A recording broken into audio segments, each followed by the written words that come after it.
Dito ngayon sa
bro, hindi siya nag-ano ng mga nagas.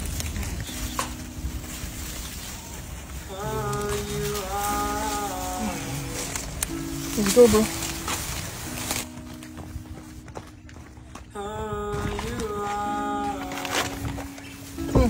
Boy, hindi tayong unang rescue dog. Babalik natin siya dun sa bahay na pagayos na. Bando, welcome home. Hindi ka na, Bando. You'll be okay, ha? Yung mga sakit-sakit ng ano mo, ha? Okay ka din, ha?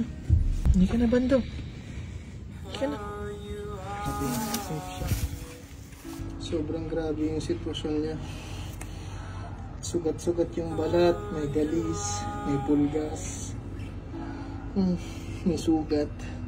Duguan yung tenga. Lahat yan nakuha niya sa init. Hindi ko alam kung gaano na siya katagal nandoon sa lokasyon kung saan inabandon yung bahay namin. Bando, you'll be okay, Bando, ha? Bukas punta tayo sa vet, ha? You'll be okay, Bando, ha?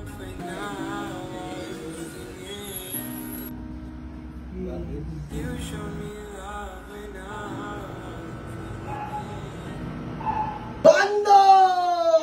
Bando, Bando! Boy! Tignan nyo to guys, wala na siyang masyadong sugat. Yung sugat niya, nag-heal na. Ayun o, tuyong-tuyo na yung sugat niya. Compare nung una natin siyang kinuha. Tapos, sobrang sigla niya na. O, tignan mo, Bando! Bando! Tignan mo, Bando! Bando! Bando! Bando! Ang galing-galing mo ng baby boy. Namin, o. Ayun, tumutubo na yung dito niya, o. Ito ako yun. Yan, tutubo yan, Bando! Tutubo yan, Bando!